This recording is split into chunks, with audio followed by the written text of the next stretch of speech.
Siyabonga kakhulu la endaweni yaseManjemanje ukuthi sivakashelwe izihlobo ezinhle ezithandekayo.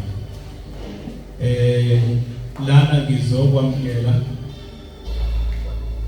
cele nabefundisi ukuthi abakhona beze lapha ngaphambili. Sengiyambona ubaba uJobe nobaba waseNtuteni, ngiyambona nobaba uMwelase nonkosi yami engane.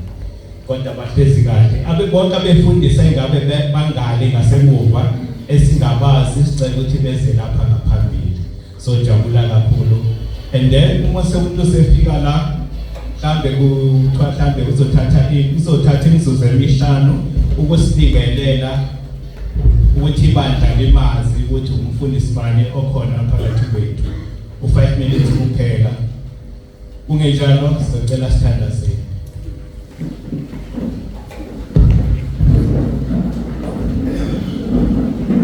Baba uNkulunkulu osezulwini, alusiyolungileyo wena Nkosi ongcwele, siyathobeka Nkosi enyaweni zakho.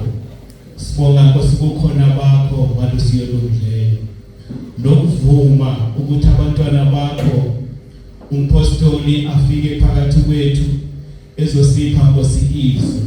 Siyakhuleka alusiyolungileyo besafikile zonke ihlobo zikhona ngaphakathi ukuba uNkulunkulu osezulwini usibusise ngokukhona bakho, ukhulume Nkosi ley'nhliziyo zethu.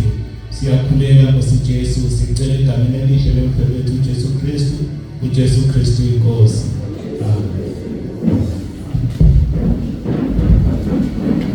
Imncanyane lapha phambili siyabonga ukuthi sinobaba wakuthi manje umpostoli nomama anijwayele ukuma phambili sheshe okunye kuphele kudlule eduze. Ngiyabonga.